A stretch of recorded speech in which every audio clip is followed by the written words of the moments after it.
Hello friends, मैं अरण्य सेन, एक maths and computing under graduate student at IIT Delhi. आज हम लोग बार मैग्नेट्स और इन जनरल मैग्नेटिज्म को एक्सप्लोर करेंगे। ये चैप्टर है magnetism and matter, class 12th physics का। मैंने इसको बहुत सारे सब टॉपिक्स में बांटा हुआ है। सबसे पहले हम लोग in general basic features of magnets देखेंगे, जिसका मतलब क्या क्या लोगों ने ऑब्जर्वेशन निकाली मैग्नेट्स के साथ एक्सपेरिमेंट्स करके। हम लोग एक कॉन्सेप्ट एक्सप्लोर करेंगे मैग्नेटिक फील्ड लाइंस का, जो सिमिलर है इलेक्ट्रोस्टैटिक फील्ड लाइंस के। हम लोग देखेंगे कि हम लोग एक बार मैग्नेट को सोलेनॉइड की तरह कैसे मॉडल कर सकते हैं। हम लोग फिर देखेंगे डायपोल्स। अगर हम लोग डायपोल्स को यूनिफॉर्म मैग्नेटिक फील्ड में रखें तो डायपोल्स कैसे बिहेव करेंगे। और करंट चैप्टर में अगर मैं डायपोल्स कहूँगा तो वो इन जनरल मैग्नेटिक डायपोल्स पे ही अप्लाई हो रहे होंगे। इलेक्ट्रोस्टैटिक डायपोल के लिए मैं अलग से मेंशन करूँगा।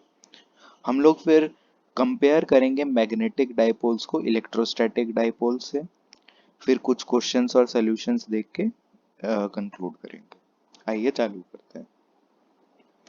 सबसे पहले हम लोग देखते हैं बेसिक फीचर्स ऑफ मैग्नेट्स। तो कुछ फीचर्स मैंने इधर लिस्ट किए हैं। सबसे पहले में चलते हैं कि earth behaves as a magnet with the magnetic field pointing approximately from the geographic south to the north. तो क्या कहना चाहता है? ये बोलना चाह रहा है कि जो अर्थ है वो भी एक मैग्नेट की तरह बिहेव करता है, मतलब अर्थ की भी अपनी एक मैग्नेटिक फील्ड है। और मैग्नेटिक फील्ड कैसे पॉइंट करती है? लगभग लगभग जियोग्राफिक साउथ से जियोग्राफिक नॉर्थ पे। इसको हम लोग और एक्सप्लोर करेंगे फर्दर अपकमिंग स्लाइड्स में। एक और चीज है, जब भी बार मैग्नेट को हम लोग फ्रीली सस्पेंड करते हैं वो नॉर्थ साउथ डायरेक्शन में पॉइंट करता है। क्या ये हम लोगों ने पहले कहीं देखा है? हाँ, हम लोगों ने कॉम्पास अगर यूज किया है तो हमको पता है कि हम लोग किसी भी मैग्नेट को अगर फ्रीली सस्पेंड, मतलब उस पे कोई बहुत ज्यादा एक्सटर्नल फोर्स ना लगवाएं, तो हमको ये पता है कि वो नॉर्थ साउथ डायरेक्शन में ही पॉइंट करेगा। इसी कारण से जो जियोग्राफिकल नॉर्थ है उसको हम लोग नॉर्थ पोल कहते हैं, और जो जियोग्राफिकल साउथ होगा उसको हम लोग साउथ पोल कहते हैं। एक और इम्पोर्टेंट पॉइंट जो हम लोगों ने देखा ही होगा कि हमेशा एक रिपल्सिव फोर्स होगा जब नॉर्थ पोल के दोनों north pole of two magnets, मतलब दो मैग्नेट है उनके नॉर्थ पोल को अगर क्लोज लाएं तो एक रिपल्सिव फोर्स होगा। और कन्वर्सली अगर साउथ पोल और नॉर्थ पोल को पास लाएं तो वो अट्रैक्ट करेंगे एक दूसरे को, अट्रैक्टिव फोर्सेस होंगी। ये भी एक बहुत जनरल ऑब्जर्वेशन है। जिस किसी ने मैग्नेट के साथ कुछ भी खेलने की कोशिश की होगी तो उसने जरूर देखा होगा ये। अब हम लोग एक और इम्पोर्टेंट पॉइंट, थोड़ा फिजिक्स रिलेटेड, कि हम लोग आइसोलेट नहीं कर सकते नॉर्थ और साउथ पोल ऑफ मैग्नेट को। मतलब अगर बार मैग्नेट को हम लोगों ने तोड़ दिया दो टुकड़ों में ताकि हम लोग बोल दें कि ऊपर वाला टुकड़ा नॉर्थ पोल है और नीचे वाला टुकड़ा साउथ पोल है, तो ये नहीं हो पाएगा।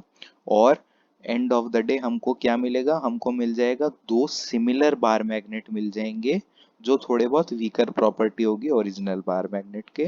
पर हम लोग कभी वो नॉर्थ पोल और साउथ पोल आइसोलेट नहीं कर पाएंगे, मतलब अलग नहीं कर पाएंगे। और फिर एक मैग्नेट्स कैसे बनाते हैं, तो उसकी एक बात है कि इट इज़ पॉसिबल, मतलब ये पॉसिबल है कि हम लोग आयरन और उसके अलॉयज से मैग्नेट बना पाए। आगे चलते हैं। अब मैंने जैसे कि बोला मैग्नेटिक फील्ड लाइंस, जो कि एक बहुत इंपॉर्टेंट कॉन्सेप्ट है, उसको एक्सप्लोर करते हैं। पर उसको एक्सप्लोर करने से पहले हम लोग एक एक्सपेरिमेंट करते हैं कि आयरन फिलिंग्स को स्प्रिंकल करते हैं एक ग्लास पे जहाँ एक शॉर्ट बार मैग्नेट पड़ा था। मतलब मान लीजिए इधर एक बार मैग्नेट था, तो इसके चारों तरफ आयरन फिलिंग्स, जो कि मतलब बहुत आयरन को बहुत छोटे पीसेस में कर दिया, इसको अगर स्प्रिंकल करेंगे तो आयरन फिलिंग्स कुछ ऐसे अरेंजमेंट में आ जाती है। कैसे?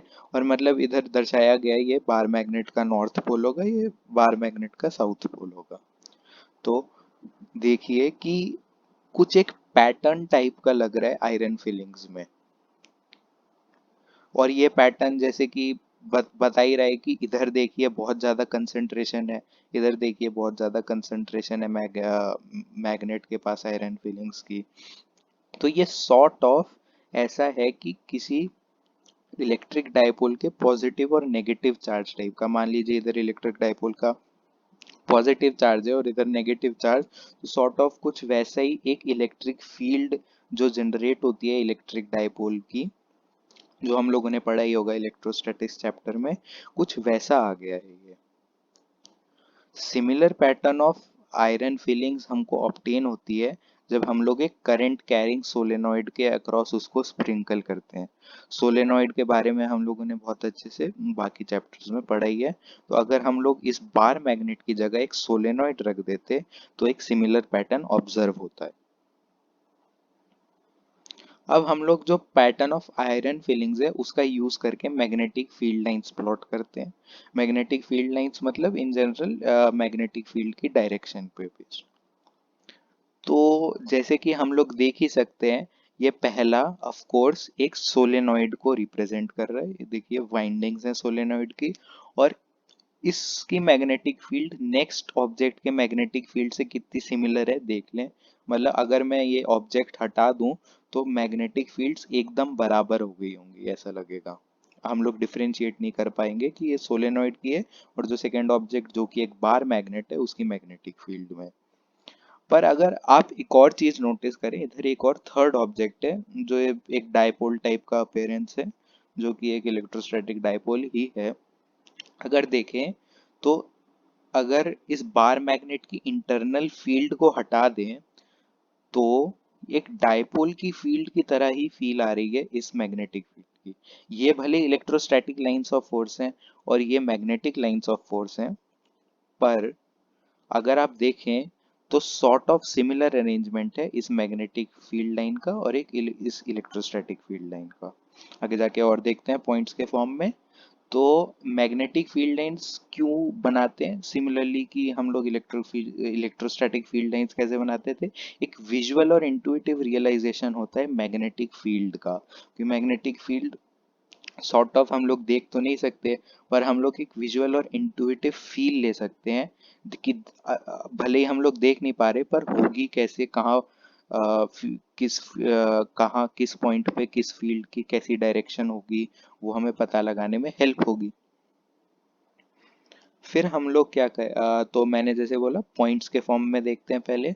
तो मैग्नेटिक फील्ड लाइन मैग्नेट की या सोलेनॉइड की कंटिन्यूअस क्लोज्ड लूप्स बनाती हैं। जैसे कि मैंने आपको पिछले स्लाइड में बताया, ये देखिए एकदम क्लोज्ड लूप्स बनी हुई है। ये अनलाइक है इलेक्ट्रोस्टैटिक फील्ड लाइंस की। इलेक्ट्रोस्टैटिक फील्ड लाइंस में क्या होता था कि लूप्स नहीं बनते कभी भी, हमेशा पॉजिटिव चार्ज से नेगेटिव चार्ज की तरफ एक फील्ड लाइन जाएगी, या इन्फिनिटी से पॉजिटिव चार्ज पे या इन्फिनिटी से पे नेगेटिव चार्ज पे आएगी, पर कभी भी क्लोज लूप नहीं बनेगा। देख लीजिए इधर कोई भी क्लोज लूप नहीं है। पर वही बात मैग्नेटिक फील्ड लाइन की करें तो हमेशा एक क्लोज लूप बनेगा। भले आप इस फील्ड लाइन की बात कर लें, इस फील्ड लाइन की, हमेशा ये क्लोज लूप के फॉर्म में ही रहेंगी। अब हम लोग देखेंगे tangent to field line. Tangent to field line का मतलब, अगर हम लोग देखें कि ये जैसे कि मैग्नेटिक फील्ड लाइन बनाई मैंने, तो किसी भी पॉइंट पे अगर मैं टेंजेंट बनाऊं तो वो उस इस पॉइंट पे मैग्नेटिक फील्ड लाइन की डायरेक्शन, मैग्नेटिक फील्ड की डायरेक्शन होगी। मतलब ये जैसे मेरे पास बार मैग्नेट था, मान लीजिए मैं इस पॉइंट पे आया, इस पॉइंट पे आके मैंने मैग्नेटिक फील्ड लाइन पे टेंजेंट बनाई, तो जो टेंजेंट की डायरेक्शन होगी वो ऑफ कोर्स मेरे मैग्नेटिक फील्ड के डायरेक्शन की तरफ पॉइंट करेगी।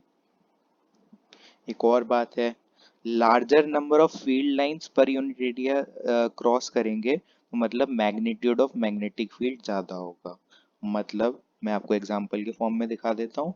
मान लीजिए इधर एक स्क्वायर मैंने बनाया, ठीक है। इधर बस इस विजुअल में बस तीन ही मैग्नेटिक फील्ड लाइंस आ रही है। तो वो पॉइंट क्या कहना चाह रहा है कि मैंने सिमिलर स्क्वायर अगर इधर बनाया इस नॉर्थ पोल वाले पॉइंट के पास, और इधर इतनी सारी मैग्नेटिक फील्ड लाइंस आ रही है, और इधर मैंने थोड़ा दूर बनाया जहाँ कम फील्ड लाइंस आ रही है, तो इसके मैग्नीट्यूड और इसके मैग्नीट्यूड में ये फर्क होगा कि इधर मैग्नीट्यूड बहुत ज्यादा होगा मैग्नेटिक फील्ड का और इधर मैग्नीट्यूड बहुत कम होगा मैग्नेटिक फील्ड का। एक और बहुत इंपॉर्टेंट पॉइंट जो इलेक्ट्रोस्टैटिक फील्ड लाइन से भी हमको पता है कि फील्ड लाइंस कभी भी इंटरसेक्ट नहीं करती। मतलब ये जितनी भी सारी फील्ड लाइंस है जो भी देख रहे हैं आप लोग, ये कभी भी इंटरसेक्ट नहीं करेंगी। क्यों नहीं करती? इसका रीजन बहुत सिंपल है कि अगर इंटरसेक्ट कर रही होती तो जाहिर सी बात है कि उस पॉइंट पे हम लोग मैग्नेटिक फील्ड की डायरेक्शन कभी बता ही नहीं पाते, क्योंकि उस पॉइंट पे हमको लगता कि मैग्नेटिक फील्ड की डायरेक्शन दो जगह है। क्योंकि मैंने आपको बताया है कि टेंजेंट टू फील्ड लाइन किसी भी गिवन पॉइंट पे मैग्नेटिक फील्ड की डायरेक्शन बताती है, पर अगर एक पॉइंट पे दो डायरेक्शन आ रही हो तो वो तो पॉसिबल ही नहीं होगा। अब हम लोग एक थोड़ा सा रिकैप करते हैं। एक करंट लूप एक मैग्नेटिक डाइपोल की तरह एक्ट कर सकता है, ये हमको पता है। उसका मैग्नेटिक डाइपोल मोमेंट जैसे इस पॉइंट में बताया गया आई एन ए के बराबर होता था, एन आई ए, जहाँ एन नंबर ऑफ टर्न्स है लूप की, आई करंट है ईच लूप में और ए एरिया वेक्टर है उस लूप का। तो जैसे कि यही या current loop can act as a magnetic dipole और उस मैग्नेटिक डाइपोल का मैग्नीट्यूड या वो मैग्नेटिक डाइपोल ही ऐसा रिप्रेजेंट होता है।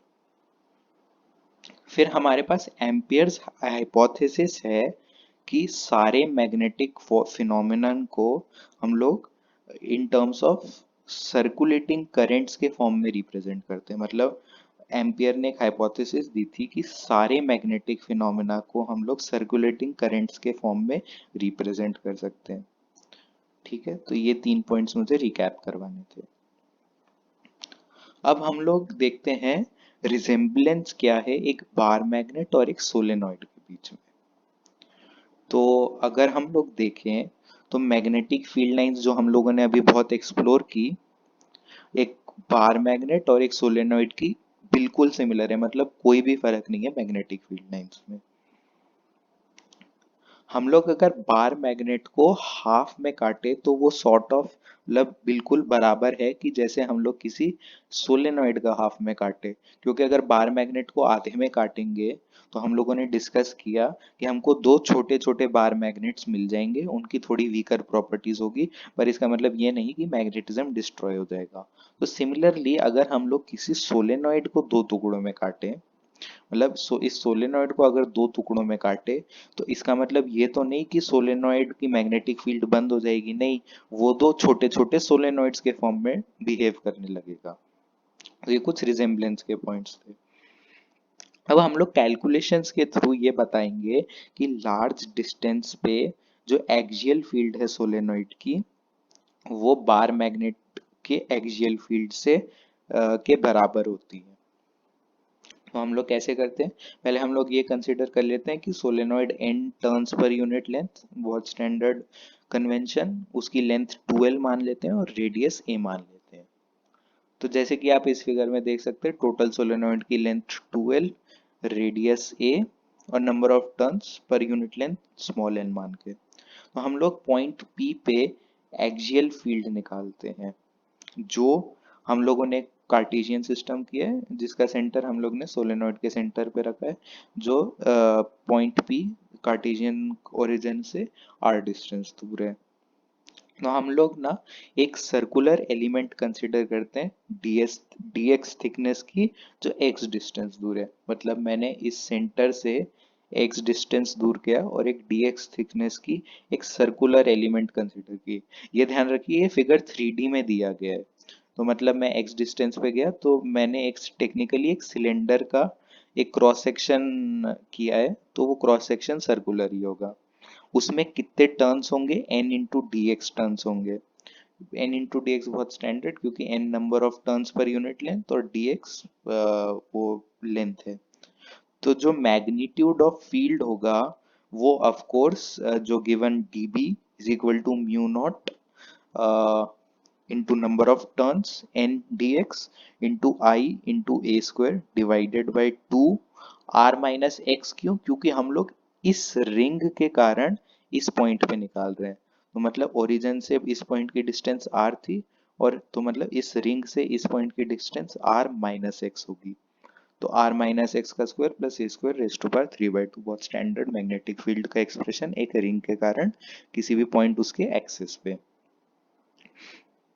अब हम लोग क्या करेंगे कि मैग्नीट्यूड ऑफ टोटल फील्ड निकालेंगे। और मैग्नीट्यूड ऑफ कैसे निकालेंगे, इंटीग्रेट करेंगे इस एक्सप्रेशन को डीबी के, और एक्स की लिमिट्स क्या होगी, प्लस एल से माइनस एल, या माइनस एल से प्लस एल, सॉरी, है ना, ऑफ कोर्स इंक्रीजिंग ऑर्डर में, तो माइनस एल से प्लस एल ये आ गया। पर अगर हम लोग ये कंसिडर कर रहे हैं कि फार एक्सियल फील्ड के लिए कैलकुलेट करें, मतलब जो आर होगा, ओरिजिन से इस पॉइंट पी का डिस्टेंस आर, वो बहुत बड़ा होगा उसके रेडियस के कंसिडर में और उसके लेंथ के कंसिडरेशन में। तो हम लोग इसको अप्रोक्सीमेट कर सकते हैं, आर एक्स से बहुत बड़ा होगा क्योंकि एक्स एल से प्लस एल के बीच में ही है, तो इसको आर स्क्वायर बन गया। और आर स्क्वायर और ए स्क्वायर को कंपेयर करें तो आर स्क्वायर डोमिनेंट टर्म होगा, तो R square plus A square को अप्रोक्सीमेटली आर स्क्वायर लिख पाएंगे, और रेज टू पावर 3/2 से आर क्यूब आ गया, तो ये अप्रोक्सीमेटली आर क्यूब है। तो मतलब इस पूरे की जगह एक बहुत फार एक्सियल फील्ड के लिए ये अप्रोक्सीमेटली होगा आर क्यूब के। तो देखिए आर क्यूब आ गया, mu naught I N A square divided by 2r cube, और इसको इंटीग्रेट करना हमको आता ही है, ये 2l होगा।